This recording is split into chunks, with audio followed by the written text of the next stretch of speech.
Previously on Libel the Bible. In an attempt to draw a younger demographic, we spend a good chunk of time discussing 20-year-old operating systems. For good measure, Rusty discusses being old and dying. Speaking of death and dying, Yahweh!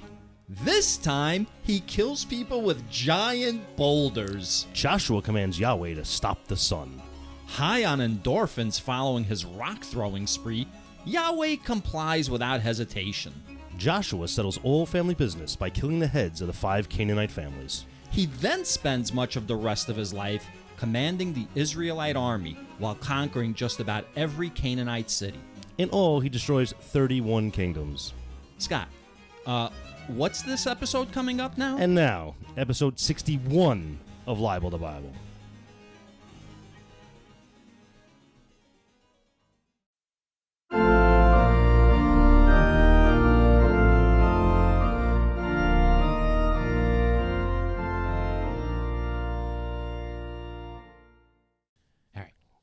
I thought I was going to come in hot, Scott, but I'm going to cool it. I'm going to cool my jets, and I'm going to save it for when we get to Joshua 13. Because I was all set. I was ready, but... Yeah, I think a lot of material is going to be left on the floor here, man. You already put it on the floor, man. You already took it out, and it's on the floor. All right, go again, Scott. Yeah, so you ejaculated all your good stuff all over the floor. Something, I don't know. So, if you guys experience some kind of jarring interruption or a jarring transition, I stopped recording, I deleted some shit, and then I restarted. Mm-hmm. So the first 10 seconds are the original recording. Yeah, and why, you don't care about and that. Why are you all over the place, man? What's going on with you tonight? I don't know, man. I ate some candy. It's not sitting right. You're all sugared up or something. You got. So as I was saying, I got all motivated to talk about Joshua 13 about something. Really? Because I realized something, but I'm going to save it. I'm going to save it for when we get there. I mean, unless we have nothing to talk about. Do we have anything to talk about? The preamble that we do? Yeah. What we usually do. I had a surprise brunch for my 80-year-old father yesterday. His birthday's in a couple of days, so I surprised him, and I got to, it's hard to find friends of an 80-year-old. Yeah. I hate to say it. It was pretty difficult. So, but his 2 siblings are both still alive. Because they're all dead, or because people are just crotchety and don't want to deal with anyone and dead, moved on with their lives, far away, or maybe not in good enough health to come by. Mm-hmm. So, but I was able to get his brother and sister. One's 82, one's 78. So they got the long life gene in that family. I'm thinking I probably did a lot of shit to negate that. Yeah. It's probably not going to be passed down to me, or it was to me, but it's not going to last. I don't know. So that was interesting. That's interesting that's how you look at it, that it'll probably skip you. No. I got it. I'm sorry. I wasn't clear. I got the gene, but I've done so much shit throughout my life that I've negated any good effects of that gene. As opposed to what? The clean living that your dad did? Oh, all right. Well, I don't know. Just saying, man. Yeah. What are you saying, man? Maybe that's why you weren't invited, man, because you say shit like that. But it was fun. Yeah, he had fun. Yeah, he did. He was crotchety. He was like, I don't want to go. I'm not going. I'm not going. And then my sister came up from North Carolina, so she was staying with him, and she had to convince him to get into the car to come down to whatever it was he was coming down to. He knew something was up, so he was just being crotchety, I guess. Good word. Crotchety is a good word. Yeah. Does crotchety come from your crotch or from crocheting? Because old people crochet, In their crotch. Maybe it's maybe crochet comes from crotch. Maybe the balls of yarn sit in your crotch while you're using those 2 sticks to... I got to tell you, Scott. Do people crochet anymore? I'm starting to understand why we can't hang on to that 18 to 25 demographic. Talking about crocheting. Well, in fairness, before that, we were talking about your 80-year-old dad's birthday party. All right, well, listen, it's life, man. No, listen, of course. Well, listen, if you subtract that this weekend, then I didn't have much of a weekend. Yeah, my whole week was led, planning this thing and getting the catering and all that shit. I didn't realize, this was limited to just our personal lives. could be like anything, you know, like something you saw like in the news or maybe I don't know. I had nothing going on. I was laser focused on this. Some pop culture like information. Yo, man, this is why I don't offer up any anecdotes, man. Like you don't know anything. They never pass you don't know anything you, about the Selena Gomez feud with Hailey Bieber and Taylor Swift being all in the middle. I thought they used to be mad love. Nah, apparently there's like a whole people are unfriending people. What? It's a whole hot mess because Selena Gomez was defending Taylor Swift. Oh. That's right. But Hailey Bieber, you know, she's married to Justin Bieber, who is all like involved with Selena Gomez. And Selena Gomez has always kept a flame for Justin Bieber, even like during the whole like Hailey Bieber like courtship Bieber and Selena marriage. Gomez used to be together. That's right. Ah, that's right. And she's always held a flame for him. Is Hailey Bieber a celebrity, or is she just some rando from Bieber's earlier life? Hailey Bieber is the daughter of one of the Baldwin brothers, like the simian-looking one. Simian-looking one? Yeah, like the short one. I forget like their names. What does simian mean? Like as far as like apish, like monkey-ish. Oh, simian. Oh, okay, gotcha. And so, she's his daughter, and I think she was a model for like a minute, but she's like famous for like being with Justin Timberlake. Or whatever. Justin Bieber. Whoever. Right, same guy. No, you were on a roll, man. Rein the audience back in. Nah, I shouldn't say that. I actually like some of Justin Timberlake's shit. Oh, I like some of Justin... I don't really know any Justin Bieber stuff. I tried. Yeah. So, anyway, so you haven't kept up with that. No, I did not. No. I'm on Team Selena Gomez because she's in a show with Steve Martin and Martin Short right now called like Only Murders in the Building, and apparently it's like going into its third season and it's like critically acclaimed and it's supposed to be like a great show.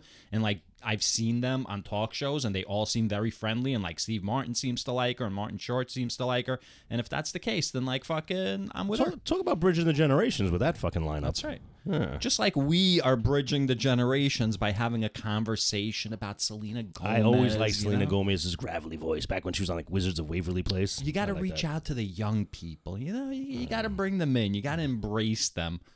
You got to lead them into the woods sometimes before it gets dark. Yeah. Because you're going to be walking out those woods by yourself. I love that. That's one of my favorite pedophile jokes ever.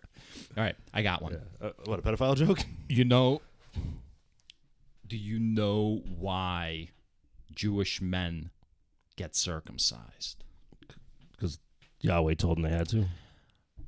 Oh, wait, this is a joke. No, why did Jewish men get circumcised?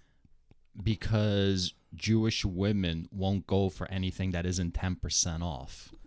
Oh snap. Shit. Yo, man, that ain't right, man. Well, let's talk about And by the way, speaking of LGBTQ+, yeah, no one can give me a straight answer on what that is. I see what you did there. Oh, that shit. Good. I'm bringing the dad jokes today. Yeah, that was good, man. You wrote these down on your palm or something? Nah, I don't know. Nah, I just saw them on TikTok and remembered. Nice. See, man, I'm a man of the people. I'm reaching out to like our younger demographic. So speaking of inappropriate jokes against Jews, I did flip through my phone and I saw some headlines. There was a National Day of Hate by neo-Nazis. Yeah, I saw that. Was that coming up or just passed? I think it like passed and it was like wah, wah, nothing happened. Well, I guess like that's it a good seems thing, like right? it fizzled out. Well, why would that even be? If anything, I saw counter protests where like people showed up en masse to like be prepared for like anything. Counter protesting. They said some neo-Nazis were in Manhattan on Broadway, like harassing ticket goers, like people online to go to see a Broadway play called Parade.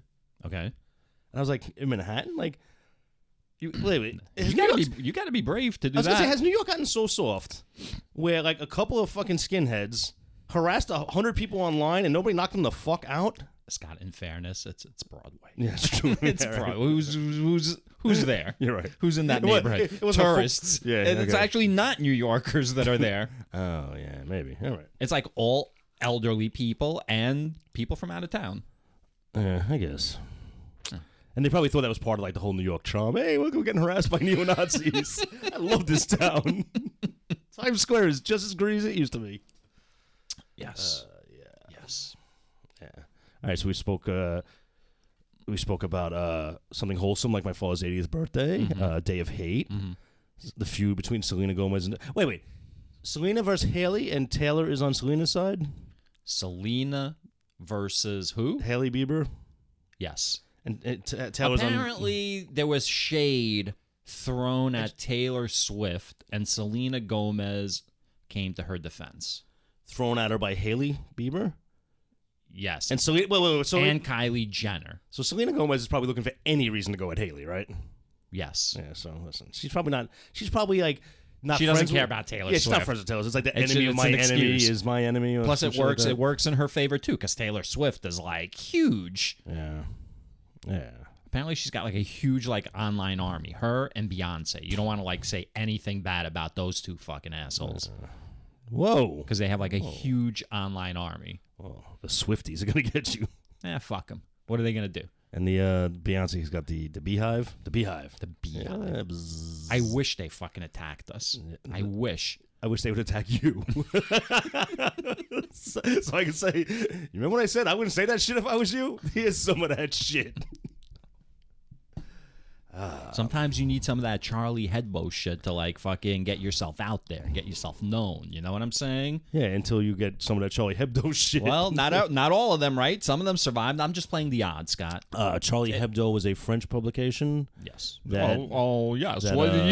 What's with that look that you just gave me? For those of us who don't know, I'm turning into a computer while I say this. And they posted some stuff that was found offensive by a religious group, and the group attacked Charlie Hebdo, right? Yeah, they kept like drawing pictures of like fucking Muhammad like doing shit. And then they got like attacked by extremists. Like their whole office got like massacred, and then that turned into like a whole like multi-day like chase through like the French countryside. They were chasing these guys. There's like a pretty good documentary on it on like Netflix or something. Do you think that would have been a quick chase if they kept stopping in the countryside at the vineyards and getting some fucking wine, cheese, a charcuterie board? Come on, put out a blanket, nothing like happens. Field of There. poppies. Nothing happens fast there, man.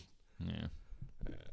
That was some fucked up shit, man. Yeah, I don't like that fact that Charlie Hebdo. I don't like companies that are named after a person that you'd mistake the company for an actual individual. I don't like that, man. Let's talk about the irony for a second. I don't like the iron too much, man. The I use this irony wrinkle releaser. of why they don't want Muhammad being depicted. Okay? Mm-hmm. So listen to this irony. Muhammad can't be depicted. Okay. Because they don't allow anyone but Allah to be idolized. So the theory is by depiction of Muhammad, you're idolizing him. Okay. But the people who depicted Allah were not practicing Muslims. Okay? Okay. And so by waging fatwa or whatever, a holy war or whatever, jihad, you are then elevating Muhammad to idol status by going to war over what another religion does to a man. So either he's a man who can be mocked, or he's an idol. You can't have it both ways. You can't depict them because you can't idolize. But then, you know what I'm saying? Yeah, but if I'm depicting him, I'm not idolizing him. I'm shitting on him if I depict him. You understand? Because I'm not a Muslim. But why are you necessarily shitting on him? Why is there no middle ground? Why can't you just forget it? I'm gonna shit on him. Let's say I'm gonna shit on him. Okay. So let's not even make it hypothetical. All right. No, it's still hypothetical. You're not doing it. As a Muslim, if you are going to like come here and kill me over it, what is the rationale? Who have I offended but a man? Because you weren't idolizing him. I don't know. It's a tough one. But they're idolizing him. My point is, they're saying you can't idolize people. You can only idolize God. But they are idolizing people when they go and kill people for defaming Muhammad. Maybe I'm not understanding the definition of idolizing. I don't know how does that idolizing people? That might be elevating them in the public eye and making people have attention on them. But are you idolizing Charlie Hebdo when you go after them and kill them? You're not idolizing those people. That didn't make sense to me. No, I don't think you're understanding. Maybe I'm not saying. Okay, so you're not allowed to create idols, right? And that's not what they did.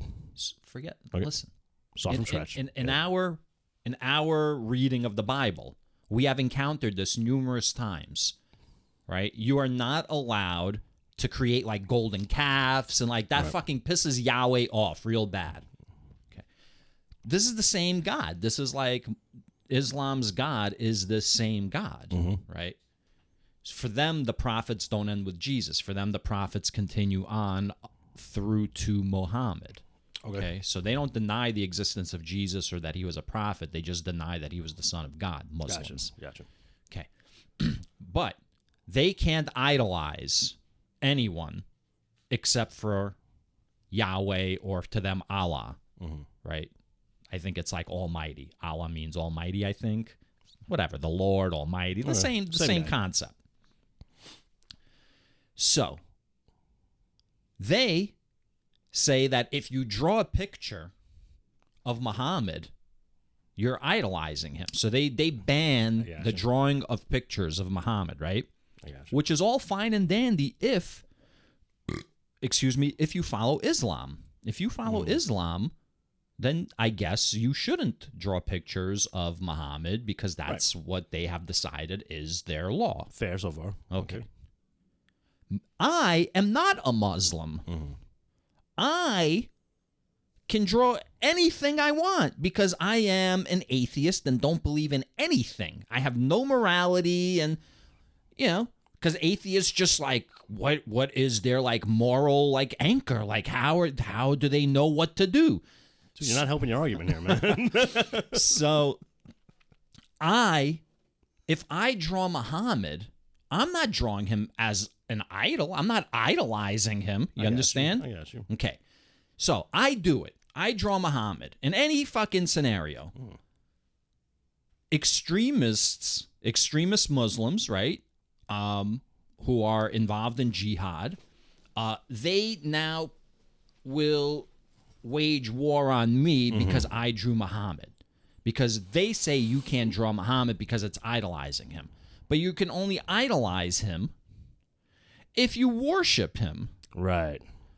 But if you worship him, you can't idolize him. You understand? And so by waging war on me, the irony is they are turning him. All I'm doing is making fun of a man. So I'm not. You didn't even say you were making fun. You didn't even say you were making fun. So I'm depicting a man. So what are they all upset about? I'm not. It's a man, or is it? Unless it's an idol, and if it's an idol, then they're going against their own teachings. You summed it up with the right word. Extremists will come after you because they're not thinking logically. It's like Second Amendment nuts. They don't know what the scripture says, and they're extremists. Well, there's like a whole bunch of memes comparing those two groups, like in side by side pictures. You haven't seen any of these memes? I don't do these things. Where it's like the Taliban, you know what I mean, with like or like ISIS with like their ISIS flag and their uniforms, and then they'll have like MAGA militia groups, like a photo next to that, and then like down the line, like about like what girls shouldn't be like in schools, and like the same like sentiments. So it's like all of these things, based on like turning the country into a religious state. ISIS wants to turn like their state into an Islamic state. These people want to turn the United States into a Christian state. You're also the assumption is that these people, exactly what you're saying, we want everybody to be a Christian here. They want everybody to be a Muslim everywhere. Blah blah blah, and we don't play by those rules. So I'm of the opinion you shouldn't even know I drew Muhammad. You shouldn't even know it because why are you even looking at these publications? Yeah. Well, it gets to like they probably have like watchdogs, you know what I mean? But who are the watchdogs? Yeah. Who are these like The guys in the whorehouses. It's like I can just see it now. Like they're all like in the back of a Toyota pickup because that's like what they fucking drive around in. Like every goddamn terrorist drives a Toyota. They're like, we need somebody to monitor Pornhub. And like one guy's like, I will do it. I will sacrifice. I will martyr myself. Yeah. You know what? By the way, Scott, I'm sorry. No, I didn't say. Marjorie Taylor Greene. Yeah. Did you hear what she said? I don't believe I did.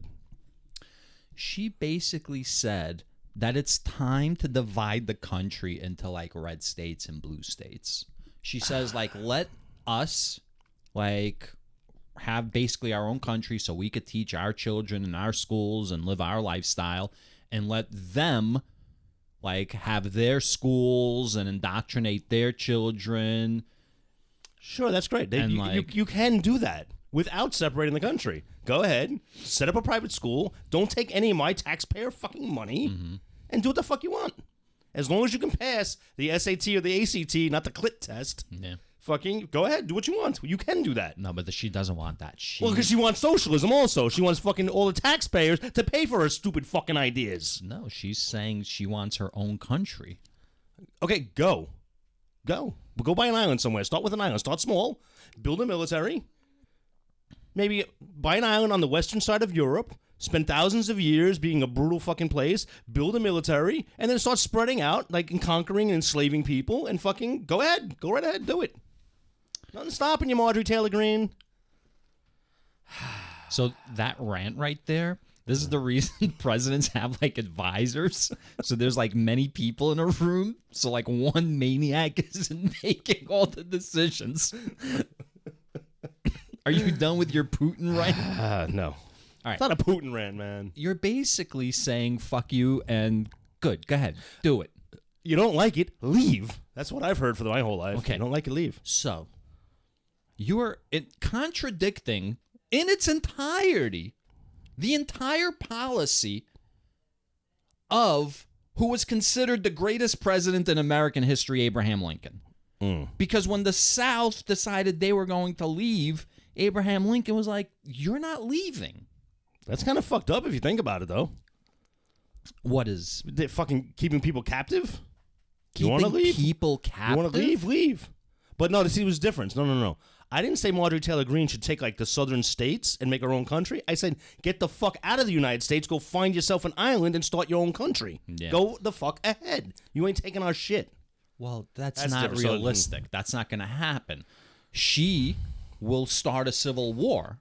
That is realistic because it's happened in the past. So why don't we do this? Why don't we round up all the Reds that want to do that? Make them walk like 1,000 miles along a trail. The They might- Reds? The people that want to have their own red state country. Oh, the red states. Okay. So the Reds, make them walk like 1,000 miles along a trail. Probably a lot of tears. Put them on some fucking land somewhere. Don't let them fucking come off that land, and let them do whatever the fuck they want. Yeah. Go ahead. Okay.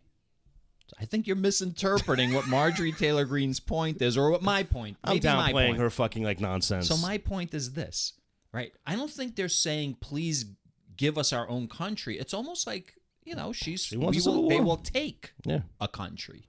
Yeah. Enjoy those swamps down in Mississippi or whatever the hell. I don't know what Mississippi is, to be honest with you. I don't know, man. I think you're very flippant about the whole situation. What are we gonna do? Keep giving this woman a platform? Well, it's not a matter of give the woman a platform. There's social media, man. Can we run like a supercomputer simulation? Like, what would happen if we decided to split the country somehow between Reds and Blues, and just like project like what 200 years from now, like the condition of both countries, what it will be like? I think that'd be very interesting. Yeah. The problem is I don't know enough about like what's produced in southern states and like, you know, states that would want to secede. Bullshit is produced. You think we trade with them? Like, you think like if we split, there'd be trade? Oh, fuck yeah. Because the fucking greedy corporations are still going to be in both countries. Yeah. And if we can get shit cheaper from the Southerners, because somehow I think they're going to have cheaper labor. I don't know why, but I think there'll be cheaper labor down there. Right. Like everybody's like, China's the real enemy, and then they go to Walmart and buy everything from China. Like, we're full of shit. But everything's from China. Why is that? What do you mean, why is that? Fucking corporate greed. That's why everything is made in China. Well, yes, but not just it's not corporate greed. People want cheap. It's because U.S. policy has made it so. And who forms U.S. policy? Corporations, right? There you go. Right. Fuck Marjorie Taylor Greene. Yo, listen, man. I'm not saying there should be a civil war, but I was thinking just recently that, you know what? The churchies, and I'm sorry, I don't mean to say that in an insulting manner, but there are like active organizations that like they're getting desperate, they're getting backed into a corner. They see atheism is coming, and I think eventually the Marjorie Taylor Greenes of the world are going to use religion as a fucking as a shot to fire at us, and atheists better like start like fucking maybe arming themselves as much as the fucking red states are arming themselves. I don't even think right now it's like a matter of arming ourselves. I think it's a matter of just coming out.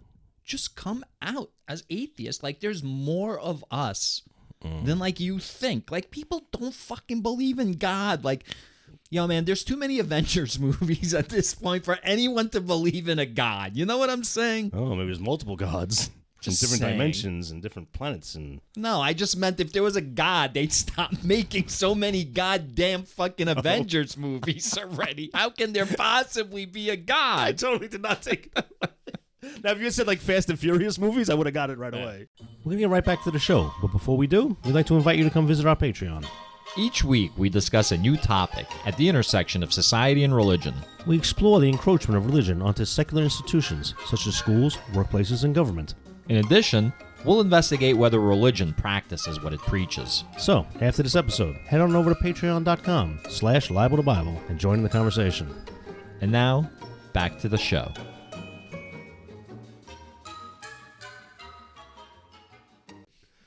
So, anyway, let's go from civil war to sort of like the end of a war. The end of the conquest of Canaan, pretty much, for the most part. For the most part. I'm a little concerned about some of this stuff in here, man. So it seems like Joshua has been doing this for a while, like because he's like old at this point. It wasn't until I read this I was like, I didn't have a concept of like how old this guy had gotten already. Yeah. Like Well, how many years this has come. So that's interesting that you say that, because before we get into the conversation, let me just read this brief little snippet, and then we'll like discuss Joshua 13. We'll get into it. So this is the parts of Canaan still unconquered. And this is how it begins. Joshua 13. Now Joshua was old and advanced in years. And the Lord said to him, "You are old and advanced in years." So we know right off the bat. Why the first sentence? And he's just going to quote the exact same thing in the next It's sentence. hilarious. It's a hilarious beginning. It's the funniest beginning to any like chapter. Joshua was old and advanced in years, and the Lord said to him, "You are old and advanced in years." Well, I heard that somewhere. So, How come Joshua didn't point out, like, yeah, thanks for pointing that out, but you can do something about this. I don't need to be advanced in years. I don't need to be old. You can do something about this. like kill him or make him No, like, make him live to 900, years? yeah. Like Methuselah. Yeah, like Methuselah. So basically, today we are going to cover Joshua 13 through 17. It's a lot of chapters, but only because there's not a lot of content. We're basically going to be going through the distribution of the land according to tribe allotment, like promises that were made to each tribe in the past. This is just working out like the city planning. This is like the city planning fucking meeting. That's what all these chapters are. So basically, Scott, okay, we're going to have to strap in because this will basically rely on our wit, humor, perspective, okay, and dialogue to really slog through and make anybody want to listen, especially the 18 to 25 demographic, Scott. So, Do you think we've done well so far in this episode? no, I think this is flight MH 380. Was that the flight that like disappeared? You talking about Manifest? I'm talking about the real flight, the Malaysia air flight that disappeared. Yeah, like, I don't remember the tail number, the flight number anymore. I just like a YouTube like clip came on and my timeline for whatever reason. So anyway, as I just stated, we're going to be basically discussing land allotment. And I did a little bit of background checking on this. So I want to read this part about like why this is included. Is this what you read, or is this from the Bible? This the outside resource? Yes, this is not from the Bible. This is an outside resource, and it gives you the background for like basically Joshua. All right. So the length of the text devoted to land allotment, Joshua 13 through 22, reflects the essential role of the land in shaping Israel's identity. Although it can make eyelid-dropping reading if we don't look at the big picture of the action. Excuse me. These chapters detail the work of setting boundaries, assigning cities and towns, and creating procedures to resolve conflicts, the work of organizing and cultivating a society for human flourishing and glorifying God. So basically, there's no fights over land because there's like all these different tribes and there's all this land. So this land is being very carefully apportioned because you know these stiff necks. Yeah. Right? Yeah. Do you think when they were planning like the highways and the roads, they went through the poorest neighborhoods and like split them in half? Like... Wait a minute. That guy's name was Robert Moses. Robert Moses. So maybe Moses is still alive, but he's like, no, I'm Robert Moses. He's still trolling them. All right. So, Joshua 13. I'm going to read the beginning again because it's gold, Scott. It's gold. All right. Now Joshua was old and advanced in years, and the Lord said to him, "You are old and advanced in years." All right, now I'm going to continue to read what the Lord said, all right? And it's long. Okay, that makes for a good podcast. I want you to so this is why I'm going to like qualify this. Okay. I'm preparing everyone. Right. This is long, but this is God's quote. We've read every single one of God's quotes in full so far. I mean, it's God. God's being quoted, right? I guess Yahweh's God being deserves quoted, the respect. right? But here's the point. This is the creator of all, right? You would think he would have something better to do than engage in the following dialogue with Joshua. Go ahead. Now, Joshua was old and advanced in years, and the Lord said to him, "You are old and advanced in years, and very much of the land still remains to be possessed. This is the land that still remains. All the regions of the Philistines, and all those of the Geshurites." And then in parentheses it says, "From the Shihor, which is near Egypt, northward of the boundary of Ekron, it is reckoned as Canaanite. There are 5 rulers of the Philistines, those of Gaza, Ashdod, Eshkelon, Gath, and Ekron, and those of the Avim in the south. All the land of the Canaanites and Mira that belongs to the Sidonites, to Aphek, to the boundary of the Amorites, and the land of the Gebalites and all Lebanon toward east from Baal, God below Mount Hebron, to Lebanon, Bahama, blah, blah, blah, blah, blah, blah, blah, blah, and on and on and on. Couldn't even do it.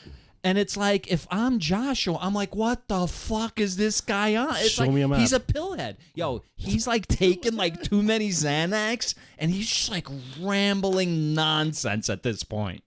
Like, you've like had a conversation with someone on pills, right? It's like the most bizarre, like, fucking situation. Yeah, I work with somebody that I wish they could say they were on pills. Pills are fucking weird, man. I don't get that whole thing. Now, therefore, divide this land for an inheritance to the 9 tribes and the half tribe of Manasseh. I'm sorry, where are you? The last sentence. Yeah, because he goes on and on. Like, all right, okay. So you heard everything I just said? Now divide that shit up. Yeah. It's basically like he should have said, "Oh, you know everything I just said? Doesn't matter. What I want you to do is..." So it seems like they still have a lot of people to kill. So it seems like at this point, though, the people aren't going to have to take the entire Israelite army. Like, each tribe will be... Like, the people that are left are small enough that each tribe will be able to handle it like itself. But he does say, although I don't understand, because if I'm playing Risk, and there's like one country left, right? I'm going to amass all of my armies onto one territory. Shock and awe, baby. You know what I'm you got to saying? do it just for like the newsreels.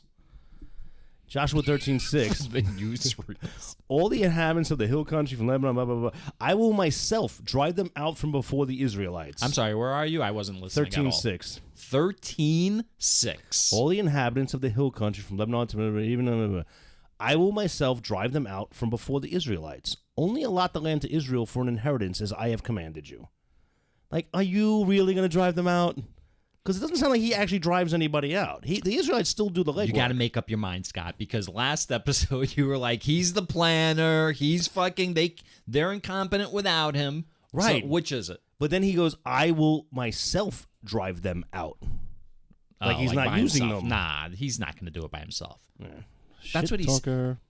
He's like, he's an attorney, you know? It's like all like semantics. He's like, when I say I'm going to drive them out, what I mean is you're going to attack them and I will like harden their hearts. Just some bullshit like that. You know what I mean? Right. It's still going to involve like swords going through like bodies. Fucking Yahweh. Nice. So the territory east of the Jordan. With the other half-tribe of Manasseh, you know what the half-tribe of Manasseh is? We had talked about this. I thought it was the women tribe. Then I realized that Moses had already allotted land to 2.5 tribes east of the Jordan. And I had forgotten about that. So I was like, why are they only talking about 9.5 tribes? Because the other 2.5 were already given their land. So Manasseh and Ephraim are Joseph's sons. Joseph being Joseph in the Technicolor Dreamcoat, the guy that worked for Pharaoh. That fucking dreamer. I remember him. Okay. So those. And by the way, that's when the stories were good. Yeah. Back in my day, there's some good biblical stories. I got to tell you, Josh was pretty good up to now. There was a lot of conquering going on. There was, yeah. I mean, what? Yahweh's throwing boulders from like the tops of mountains, and like you're absolutely right. Kings are being like locked in fucking caves and hung like on trees, like in town squares. Come on, man.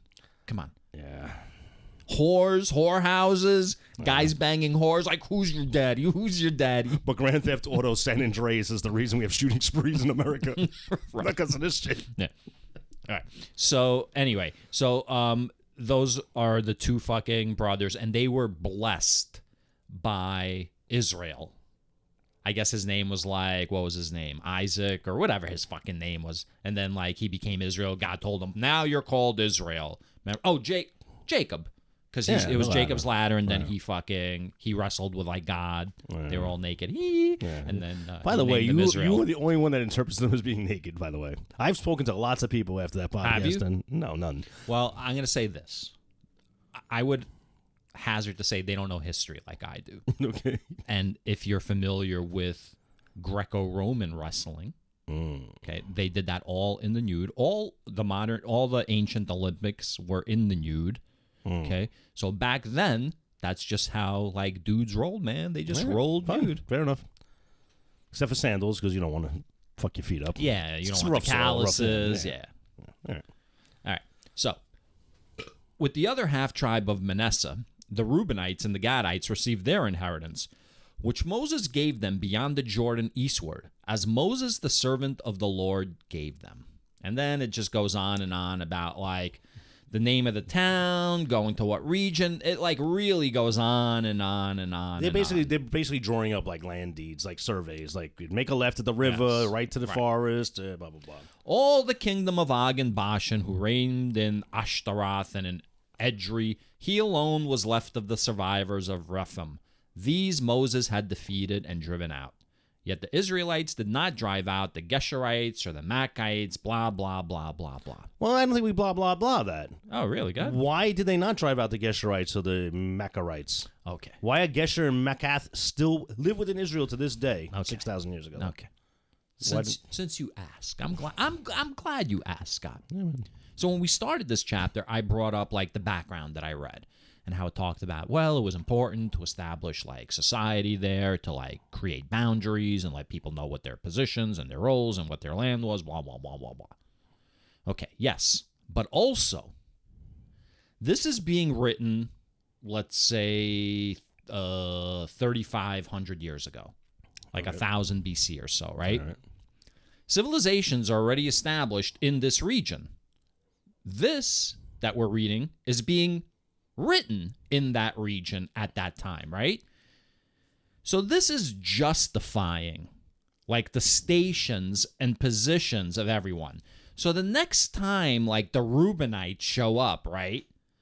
And they're like, the land that we've been given is fucking, we can't like grow blah, blah, blah, blah, blah. We want to go where like, you know, fucking some other bullshit tribe is. We want the Gadites' land. You know, so the priests could like open up this fucking book and stick the Reubenites' nose in it and be like, hey, stupid, You want to incur the fucking wrath of God? What are you, a fucking asshole? It says right here, this is where your fucking land is. And by the way, these fucking low-life pieces of shit, you're not even a member of the tribe. We're going to let you live, but you can't complain. Because look, right here in this fucking book, it says... I get that, but it still doesn't explain why they were allowed to live in the first place. Because they needed, like, fucking garbage men, and they needed, like, people to clean their shit. And, like, you know what I'm saying? Like, they needed that. And they reveal that later on. So, some of that, anyway. Did they? Yeah. All right. So, then it goes Territory of Reuben. to the tribe of Levi alone. Moses at 14, Joshua 13, verse 14, to the tribe of Levi alone, Moses gave no inheritance. The offerings by fire to the Lord God of Israel are their inheritance, as he said to them. Thanks. It's fucking great. So they get, like, I mean, listen, they get fed. They're the secret police. They man. get fed. You know, but we've determined they're the secret police that report back to Yahweh. Well, again, They're like the Tao Shia. that was the original theory. However, remember the whole iron theory? Like how much iron is in, like, a fucking tribe's, like, body? That's what I'm going with. Yeah. Yeah, you read an article about anemia, and now that theory's prevalent. Yes. Yeah. That's exactly what happened. Let's go to the territories of Reuben, man. Let's Anything do it, interesting man. in there? Anything interesting in there? Moses gave an inheritance to the tribe of the Reubenites according to their families. And then we skip all the way down to the bottom of that. Along with the rest of those, this is after going through a whole list of, like, kingdoms that they were given and land that they were given. Along with the rest of those, they put to death. Along with the rest of those, they put to death. The Israelites also put to the sword Balaam, son of Beor, who practiced divination. And the border of the Reubenites was the Jordan and its banks. So, once again, let no sorcerer live, right? Yeah, I mean, look, you can't be, like, sitting around thinking about the future and trying to predict the future. Because there ain't going to be no future, motherfucker. So, he practiced divination. Basically, he was probably a guy that just thought about things, right? He had some wild ideas. He was a deep thinker. And ISIS comes in and just fucking wipes them out. Because you cannot be thinking. You need to just fucking follow this shit. He was probably, like, writing books, you know what I mean? Yeah. Like he was like a political scientist, like analyzing, like analyzing what was going on. Absolutely. So before we get so mad at ISIS, maybe we should look at what these people are doing. Yeah. Yeah. The territory of Gad. You owe me a beer. Yeah. That's it. That actually really is it. Moses gave an inheritance. Also, the tribe of the Gadites, to the river, to the forest, to the creek, to the rock, to the whatever. And then it goes into the territory of the half tribe of Manasseh. Okay. Before we do this, so the half tribe of Manasseh. So the east tribe, that's east of the Jordan. That's outside of Canaan, east of the Jordan. So half that tribe wanted shit outside of Canaan, and half the tribe wanted stuff inside. You're asking me what they wanted or what they received? No, you remember some of the tribes wanted the pastures for their livestock outside of Canaan before they crossed the Jordan. Yes. 2.5 tribes were given that outside of or maybe it was 1.5. So here's what I'm confused about. Why'd that tribe split? Is this what Marjorie Taylor Greene was shooting for right here? Are you talking about the half tribe of Manasseh? Yeah, because half of them are going to be on the east, the other half's going to be in the west. No, it's called the half tribe because it's not a full tribe. That's what I thought. But we'll continue. I believe half tribe of the Manasseh west is like one of the next chapters. No, that's literally in like Manasseh and Ephraim were the sons of Joseph. 2 tribes, Ephraim and Manasseh, came from Joseph to make up the 12 tribes after the tribe of Levi was taken from the original 12 to be ministers. That is why Manasseh was called as half tribe.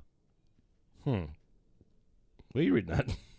That's the note that I took for like what the half tribe of Manasseh is. Okay, fair enough. So it's just like basically like, what, you're half a man, you know what I mean? Like you're half a tribe.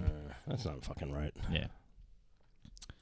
So then it goes down to Joshua 13, verse 32.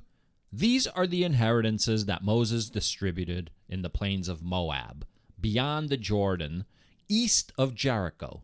But to the tribe of Levi, Moses gave no inheritance. The Lord of Israel is their inheritance, as he said to him. Yay, gee, thanks. Okay.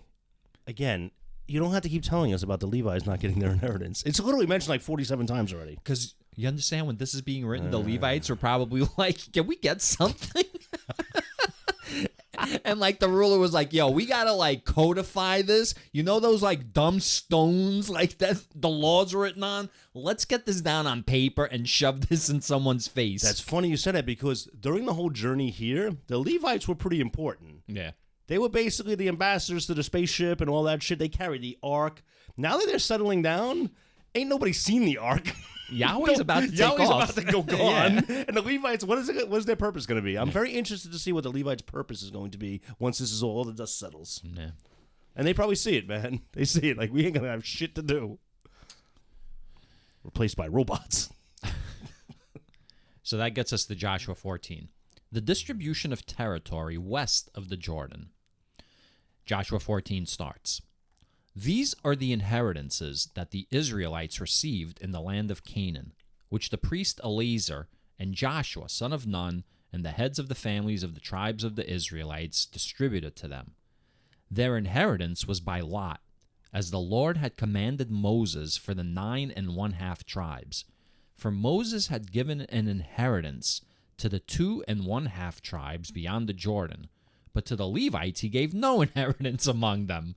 For the people of Joseph were 2 tribes, Manasseh and Ephraim, and no portion was given to the Levites in the land, but only towns to live in, with their pasture lands for their flocks and herds. The Israelites did as the Lord had commanded Moses. They allotted the land.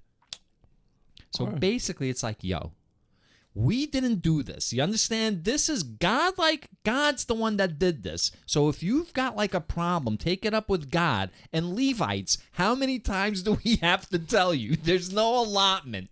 Now, look, like for the half tribe of Manasseh and Ephraim, we'll give you such and such. But again, Levites, I don't want to have to tell you this again. How many fucking times? Yeah, it's like 3 times in this paragraph. So, I'm going to say this. Forget the Levites. The tribes that asked for the land outside the Jordan, they were Those slick. were the guys in the vanguard, I think. Yeah, remember? They were slick, but short-sighted. They were like, you know what? Moses is about to die. We don't know who's going to get what.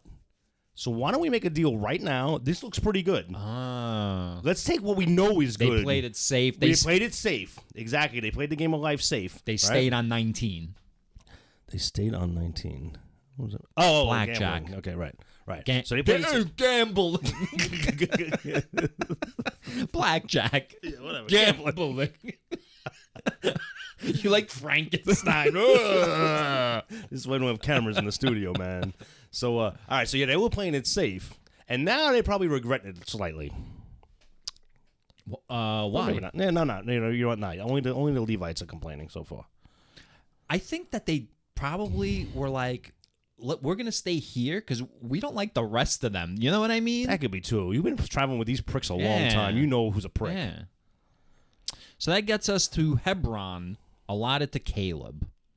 And for some reason, I have this whole goddamn thing highlighted again. My man. You want to read it? I'm going to rotate my shit.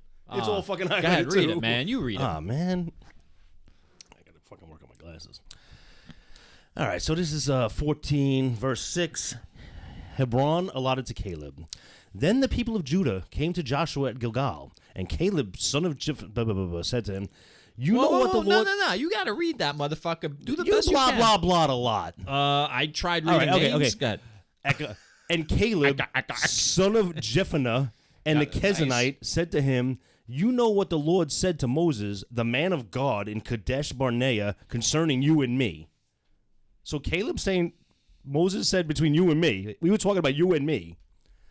I was 40 years old when Moses, the servant of the Lord, sent me from Kadesh to spy out the land, and I brought him an honest report. But my companions who went up with me made the heart of the people melt. Yet I wholeheartedly followed the Lord my God. And Moses swore on that day, saying, "Surely the land on which your foot has trodden shall be an inheritance for you and your children forever, because you have wholeheartedly followed the Lord my God." And now, as you see, the Lord has kept me alive, as he said, these 45 years since the time that the Lord spoke this word to Moses, while Israel was journeying through the wilderness, and here I am today, 85 years old. I am still as strong today as I was on the day that Moses sent me. My strength now is as my strength was then, for war and for going and coming. So now give me this hill country of which the Lord spoke on that day. For you heard on that day how the Anakim were there, with great fortified cities. It may be that the Lord will be with me, and I will drive them out, as the Lord said. Yeah. Wow, that was exhausting. So, questions. Why is this guy alive? Because he was faithful to the Lord. He wasn't So questioning. refresh my memory. He was one of the spies that was sent out to investigate Canaan. So I like how he's all like holier than thou about it. He's like, I brought back a truthful report, right? While the other guys lied. But what did the other guys say? Maybe they went to a different place, saw different cities with different like armies, right? This guy went to like Costa Rica, which Right. doesn't have an army, you Right, know? right. That guy went to like the United States of America and was like, yo, we can't like invade. So is this the people that said, oh, we can't invade because the Anakim are too big and strong? Like there was some groups that said we can't do Yes. this. That's the guys he's talking about? Yes. They're now dead. Yes. He's now talking shit about them because they're dead and they can't defend themselves. Well, they're all dead because they didn't get to make it into the promised land. So this guy said, let's invade? All right, maybe he did, maybe he didn't. I don't know. I just find it weird that like he kissed ass to fucking stay alive. No, and he's this talking guy, shit. this guy was one of the spies that came back and he was like, I'm ready to like do shit up. Like, let's go fuck some shit up. All right. Okay, so now he's saying, give me this fucking land. He's saying I earned it. And It was promised to me. the Anakim is still here, and I'm still gonna fucking drive them out. So there's still another group that they haven't driven out yet. Right. Well, this is the part where they start like subdividing, like, you know. So you know what? I'm gonna give this to Caleb because I bet you some of his more weakling tribal leaders don't want this land. He's like, no, give me this land. I'll take care of them fucking big people over there. You think he's saying it for himself, Well, he wants the land. not for his tribe? I think he's like the leader of his tribe. Fair enough. I said I meant other leaders of other tribes don't want this land. Right. So he's lobbying for this land Right. because Right. Yeah. I see. So you're saying he has an ulterior motive and he's not like... he's fighting for his So people. you're saying... I guess you're saying he's scheming. Is that what you're saying, Scott? Like the assumption is that he's scheming You don't watch TV and crafty. Are you saying he's using his crafty brain to I'm saying they all are. All of these people are doing that. No, he's doing what he has to do. And I think he feels like he's going to be left out. Like again, they're going through like the lottery of all the allotments, and he knows this land for what it is, so he's fighting for this piece of land, just like the other 2.5 tribes fought for the land outside the Jordan. Is it a lottery, or is this already like a don't know. fait accompli? Like it's already been established? Was that some French shit you're talking? Well, throughout all of this that we're reading, it says, as was promised by. So this is But this is all like written after already... the fact. This is all written after the fact. So when this is actually happening, it's probably a fucking free-for-all. It's not a land grab. Oh, 100%. In reality, in real life, yes. But in the canon of the Bible, no. In the canon of the Bible, this is all like pre-planned. The same way that like the tribes moved in certain like patterns with certain tribes in certain positions. No, it's not. Caleb fucking lobbied for this land. Then Joshua blessed him, verse 13. Then Joshua blessed him and gave Hebron to Caleb, son of Jephunneh, for an inheritance. So I don't know if that was made up yet, man. I don't think that was decided yet. Yeah. Caleb's fucking lobbying is what got it. Mm-hmm. What'd you just read? Verse 13. Okay. Just verse 13? Just then Joshua blessed him and gave Hebron to Caleb. Yeah. So Hebron became the inheritance of Caleb, son of Jephunneh and Kenizzite to this day, because he wholeheartedly followed the Lord, the God of Israel, and the land had rest from war. Is it because he wholeheartedly? Or he said to Joshua, I wholeheartedly, me and Moses had a conversation about this. Joshua don't fucking know. He just made a good argument. A week ago, Didn't exist. Yahweh It was devoured by the nothing. A week ago, Yahweh was throwing boulders on his enemies, right? So then right after the battle, someone came up to this guy and was like, yo, Caleb, do you wholeheartedly like follow Yahweh? Caleb was like, fuck yeah, man. You know what I'm saying? Good point. Good point. Yeah. You know what, though? Everybody was following Yahweh wholeheartedly after last week. But he can say, I didn't wait for that fucking display. I was always following him I was in the wholeheartedly. vanguard, yo. Vanguard. Yeah, you guys had to fucking see boulders getting thrown. I didn't need to see you don't know. You don't know my struggle. So that gets us to Joshua 15 and the territory of Judah. And then it basically like... It's just gives answer, Judah right? blah, blah, blah, from the Bay of Pigs to the fucking red shining sea.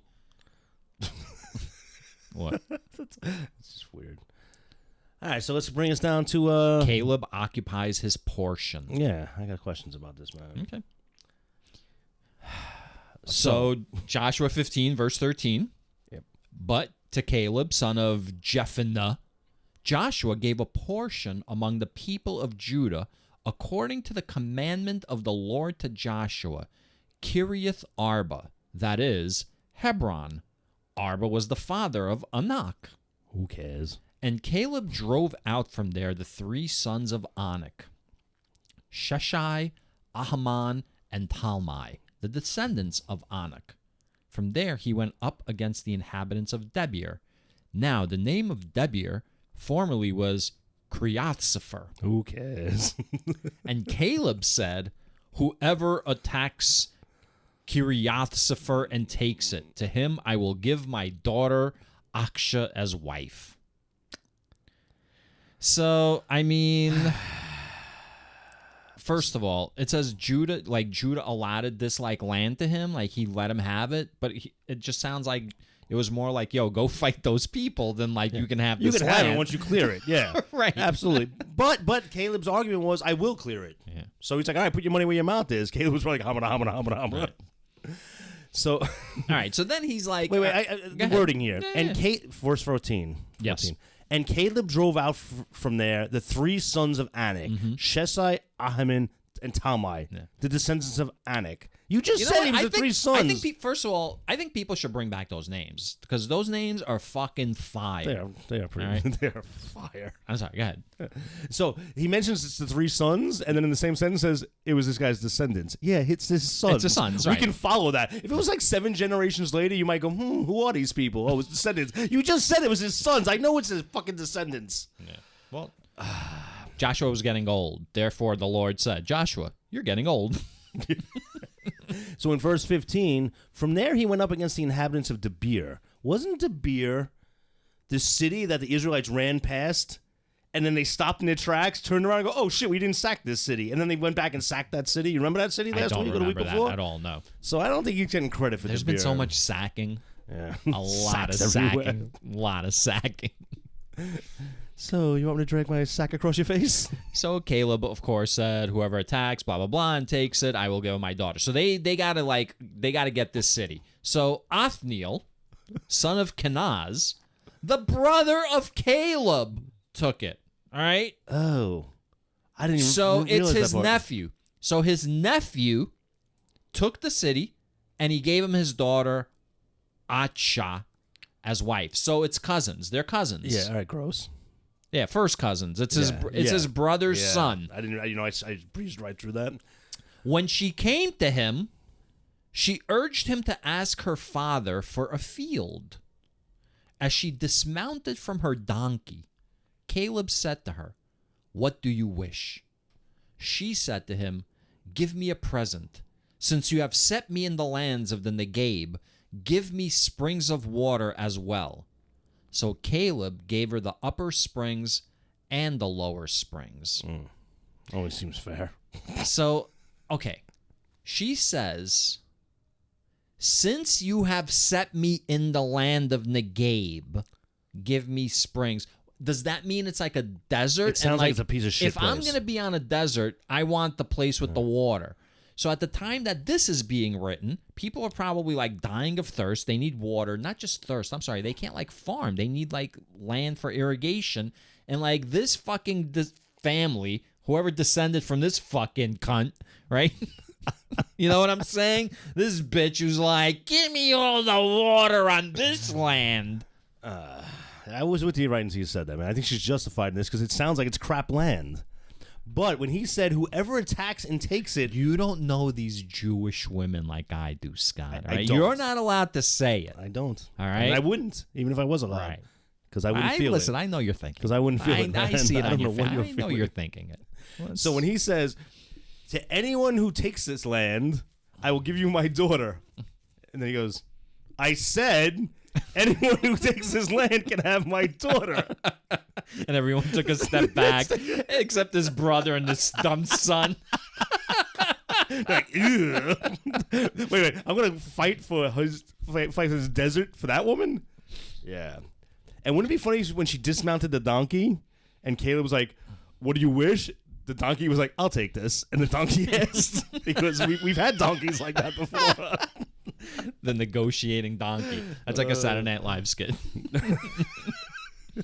One character can't see him. Ned, the negotiating donkey. And then it goes into the towns of Judah. Oh, wait. No, I have one more question. Oh, more questions. Do you think? So this land was Joshua's land. So Caleb had part of Joshua's land as well? He had his shit land and he had... this is weird to me. So Joshua wasn't able to conquer this one little like slither of land. So he's like, Okay. fucking whoever fucking can take it, I'll just Fine, give it all to right. you. Okay. You know, as long as like an ally of mine possesses it. The Anakim are all right. We don't need to fucking sack them. You can keep your daughter. The Anakim are cool. They aight. The towns of Judah. Do you have any notes about the town of Judah? Oh, not at all. It's just a whole list of like towns that were given to Tons. Judah until the very end. So there's like literally, I'm going to say, without counting, probably 50 towns they list. Yeah. So they did not destroy them, which was nice, I guess. Yeah. So they didn't destroy them. But then, if we can fast forward to verse 63, but the people of Judah could not drive out the Jebusites, the inhabitants of Jerusalem. So the Jebusites live with the people of Judah in Jerusalem to this day. So this is like pretty much the sentence that gave me that notion that like it's justification. Like this is being written like this was included as justification for why everyone has a piece of land, why like you're living amongst these people. Because you know like these Israelites, you're like every day like in the news, it's like there's like another opinion piece about these Jebusites, it's their fault, you know, like crime is on the rise because of the Jebusites. Do you think there's people in Jerusalem now that are not Israeli? Well, wait, I guess they're Israeli. When you say but now, you mean like now, 2023. Do you think there's people living there now that like the majority is like, why the fuck are these people amongst us? And they have to like reference this. This is why they're amongst us. Nah, man. What are you talking about? Have you ever been to Jerusalem? Yo, Not lately. it is totally blissful there. There's like zero conflict. Do you think those people at the Wailing Wall that are rocking back and forth are reading like the land dimensions? Like that's the part of the Bible they're reading? I gotta tell you, I think that's like a fucking glory hole station. The way like everything Wow. like looks. I mean, I don't know. You tell me what's going on. I over there. ain't even touching that. Why would you even know what a glory hole is? I don't know. Yeah, exactly. Joshua 16. Can we move on? Yeah, let's do it. Joshua 16. Let's see anything here that's The worth listening to? territory of Ephraim, and then the same thing, blah, blah, blah, all the way down until the end.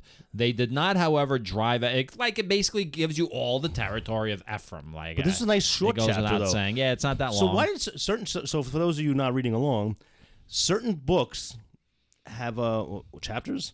Will list like they'll have like 7 paragraphs with 7 different tribes. This Joshua 16 only talks about Ephraim, so it's a very short chapter. Like the editing seems just weird. It is It's weird. not very well balanced. They did not, however, drive out the Canaanites who lived in Gezer. So the Canaanites have lived within Ephraim to this day, but have been made to do forced labor. So that brings me back to Gezer. So they couldn't get rid of the old geezers over here, right? They're still here. It's strange that these pockets were allowed to survive.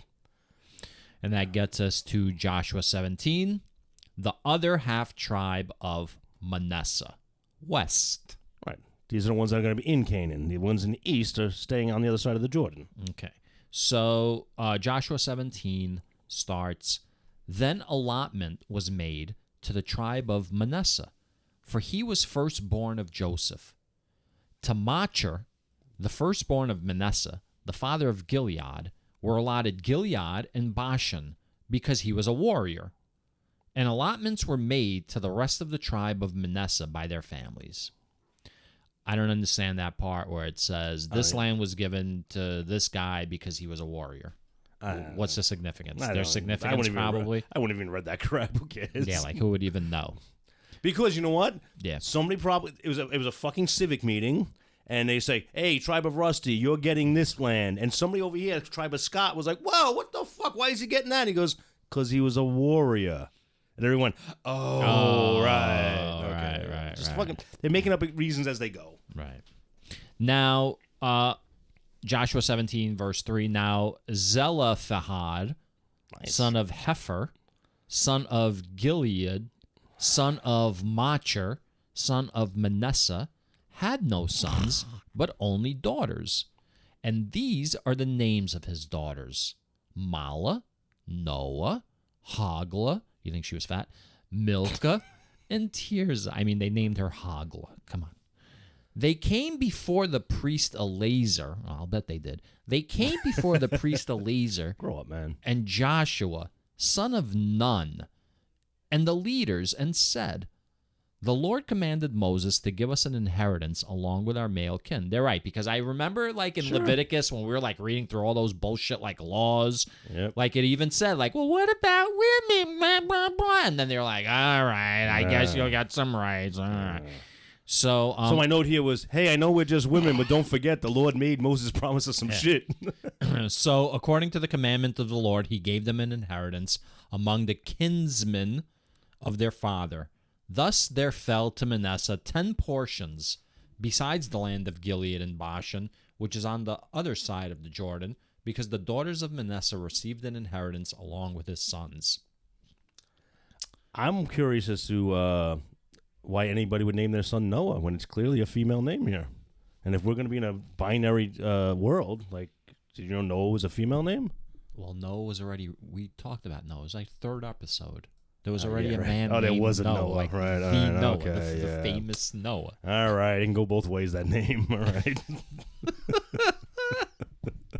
All right. So that gets I will call your parenting skills into question at a later time. That gets us down to Joshua 17, verse 11. Within... That's the next highlight I have, too. Look at that. Within Issachar and Asher, Manasseh had Beth Shean and its villages, Ibleam and its villages, the inhabitants of Dor and its villages, the inhabitants of Endor and its villages, the Ewoks, Endor, the inhabitants of Tanakh and its villages, and the inhabitants of Megiddo and its villages. The third is Naphath. Yet the Manassites could not take possession of those towns, but the Canaanites continued to live in that land. But when the Israelites grew strong, they put the Canaanites to forced labor, but did not utterly drive them out. Why did I highlight all that? Well, I know why you highlighted 11, just 11. Yeah. Because my note was the forest moon of Endor. Like, how could you not make an Ewok reference to this? But I want to talk about that. I want to digress from the Bible for a second. Yeah. In Star Wars Episode 6, Return of the Jedi, Okay. they always talk about the Ewoks on the forest moon of Endor. So is the moon named Endor? Is that that moon they're fighting on named Endor? Or is the planet Endor, and they're the forest moon of the planet Endor, and the forest moon doesn't have a name? So I want to, like, Star Wars... Was there a planet? Did they show a planet? Yeah. I don't remember seeing a planet. I don't know if they did or they didn't, but... So is Endor the name of the moon they were fighting on, or was the mother planet Endor? I always thought it was a moon of a planet called Endor. Fair enough, because they could be... Because why would you name, like... There's, like, millions of moons throughout the galaxy. Well, we name every moon in our solar system. Not millions, even more. We name every moon in our solar system that we find. We name in our solar system, but when there's millions of stars... You're going to name everything after the star. No, but you're setting up a base on it. You're going to put a name to it. I think you're not being reasonable. I think you're just being argumentative right now. No, I think in all, like, No. I think they would, it probably, Endor isn't even the goddamn fucking planet. It's probably like Endor 3, which is like the name of the star, and Endor is the third planet in that fucking star system. Now you're going deeper than you should be. So do you think there's a desert moon of Endor? A tropical moon of Endor? A shit moon of Endor? I mean, I think we've examined that fucking question long enough now. Right. Okay. So, so now the Manassites could not take possession of those towns, verse 12. Yeah. Verse 13. But when the Israelites grew strong, they put the Canaanites to forced labor, but did not utterly drive them out. Yeah. So do you think the Israelites, these Canaanites were sitting there and they would just taunt the Israelites, ha, we're still alive, fuck you, we're doing our business, and then finally they got strong enough and then they forced them into labor? I think that's probably exactly what happened. You know, I don't like when you get that attitude, man. Like, it's not sincere, it's patronizing, and like I don't like it. I don't know why you would say that. I mean, we could sit here and analyze it, I guess. Whatever, man. No, you don't want to? No. I don't want to with you. How about that? That's fucked up. With me. With you. So that gets us to the tribe of Joseph protests. Let's read this part, Rusty. Yes. The tribe of Joseph spoke to Joshua, saying, "Why have you given me but one lot and one portion as an inheritance, since we are a numerous people whom all along the Lord has blessed?" And Joshua said to them, "If you are a numerous people, go up to the forest and clear ground there for yourselves in the land of the Perizzites, and to the Rephaim, since the hill country of Ephraim is too narrow for you." I mean, first of all, I'm going to stop there for a minute before the attitude, continue. I can feel the attitude here. Yeah. It's like, I mean, the guy's like, has a legit claim, right? One lot. Everyone else is getting like fucking chapters devoted to them. Like chapters. Listen, the clan of Joseph, the tribe of Joseph, has a long storied history, and they are probably like the privileged ones. I mean, I don't understand so why they're giving them a little shit. shit. They're giving them a little shit here. You think so? You think it's like eat the rich fucking now? It's like, yeah. All right. It continues. Oh, you're so fucking tough? Yeah, all right. The tribe of Joseph said, "The hill country is not enough for us. Yet all the Canaanites who live in the plains have chariots of iron, both those in Beth-shean and its villages, and those in the valley of Jezreel." Then Joshua said to the house of Joseph, to Ephraim and Manasseh, "You are indeed a numerous people and have great power. You shall not have one lot only, but the hill country shall be yours. For though it is a forest, you shall clear it and possess it to its farthest borders. For you shall drive out the Canaanites, though they have chariots of iron, and though they are strong." And it's like, so what? What is this supposed to mean? 40 like, years, is that like a pep talk? What? They're stroking them. For 40 years, they had to hear stories, technicolor bullshit stories from the tribe of Joseph. How tough, all these fucking war stories. Now they got here, and they're like, "Oh, you're so tough. Let's see if they can put their money where their mouth is." And then they go, "Oh no, you're right. This is too narrow. Right. Oh, that you can have. It's just a forest, but you can clear it. They have iron chariots, but you can take them. You. He's stroking them here. Counterpoint. Okay. You're absolutely right about them being targeted, but I think the motivation, you're off on the motivation. Let's hear it. Joseph's the guy who told his dad, who was in Canaan, like living a decent life. Oh, fuck, that's right. He went to Canaan. Yes. He's like, "Yo, come to Egypt, man. I'll hook you up with the fucking Pharaoh." And then Israel packed up all the people and they moved to Egypt, where they were living high on the hog until the fucking Pharaoh died.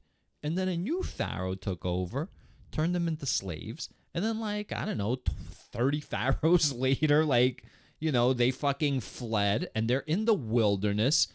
And fucking after, like, maybe a year or two, somebody's like, "How do we get here? Like, how do we get to this point?" Holy fuck, and somebody dude. started telling the history. And they were like, "These fucking tribe of Joseph motherfuckers." Dude, I literally looked at my hands because J-Lo says, I got goosies when you was telling that story. Dude, good thing you have a memory that I don't have, because This is absolutely true. They were already fucking here, man. Yeah. You convinced your dad to come to Egypt. We were already fucking here. We were the Canaanites. We have seen the enemy, and he is us. We were the Canaanites. Yeah. So we took fucking how many hundreds of Yahweh years? didn't want that. Yahweh didn't want them hanging out. How many fucking years did it take to get back to where we started from? 1,000 more. And that's why when we fucking unite as a species on this planet and we do fucking amazing things and we build stairways to heaven, we're going to go after the Babylonites. The Babylonites? The ones that got crushed by God for trying to work together. Like, if they had resisted back then, like, how long do we have to work to get back to this point? Yeah. Dude, man, you need to... Yo. Yeah. I thought this episode sucked. The content sucked. Everything about it sucked. Yeah. But this thing is going into a shoebox, and you're going to change the world with this fucking... That So hypothesis. you're saying we recorded an hour of shit? We've recorded about 300 hours of shit. Yeah. You think so? No. I think we're better than that. No, we're better than that. I mean, look. Oh, yeah, we're so better than that. Go ahead, cut down the forest. You can do it because you're so much better than that. Dude, man, for real. Yeah. These Israelites have every reason to be mad at the tribe of Joseph. Yeah. Nice. But Nice. I mean, in fairness. Did that just come to you just now, or was that something you were working on since you read it? No, I mean, it just came to me just now. Nice. When Nice. you were Are you going to hold on to it? When you formulated like your theory about Yeah. like I played off your theory and Nice. So you're going to give me like a footnote? Like, Scott helped with this theory? Well, there's no this is footnote. This People is could just changing the listen to world the show. theories. Changing the world theory. Yeah. So you don't think a single biblical scholar has like come up with that No. premise I that really that's don't. why they were I really all don't. That one guy on forced Reddit. to chop wood. That one guy on Reddit probably fucking heard it already because I've heard all fucking opinions on the fucking. I've read the whole world into world wide web. Fuck you. Yeah. I mean, look again. The guy's an asshole. By the way, people should go check out our Patreon. For real, We upload content there, right? We have conversations. Since we started doing like the actual like picking apart a news article and stuff, I think it's been very freaking good. Yeah, we've had conversations about like New York Times op-ed columnist who's like a total like fucking hate like lawyer. He like works against LGBTQ plus cases. We've talked about what else? You remember what we talked about? The Hasidic guy got thrown off the plane. The Hasidic guy getting thrown off the plane. The education, replacing fucking the standards. SAT with the clit test. Yeah.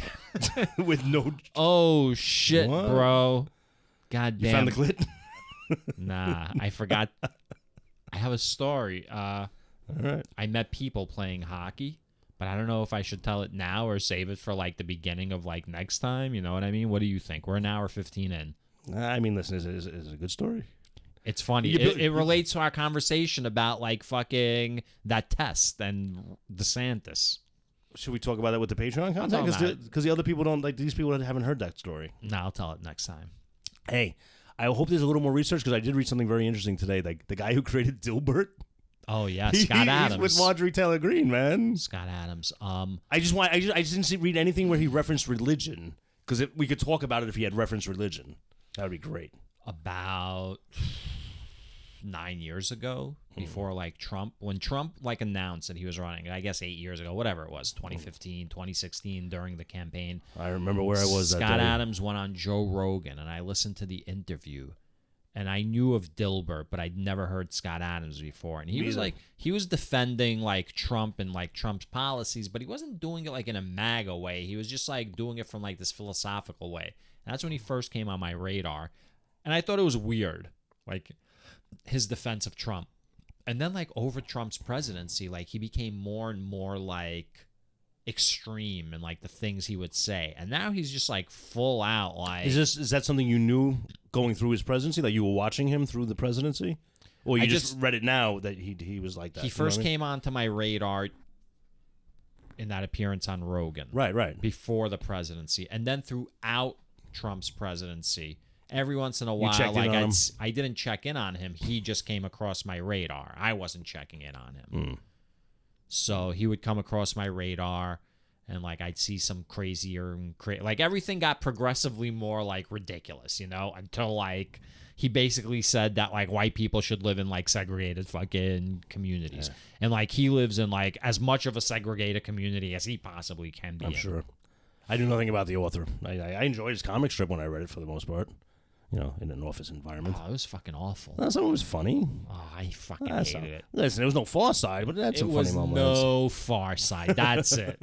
Far Side and Calvin and Hobbes. Those are the two best like fucking cartoons. Everything else is fucking nonsense. Everything else. You think the 18 to 25-year-olds who are still listening, you think they're interested in you remember Family Circle? That shit was stupid ass so fucking shit. That was awful. like for the Peanuts fucking suck. The Peanuts can go fuck themselves. Nah, fuck that.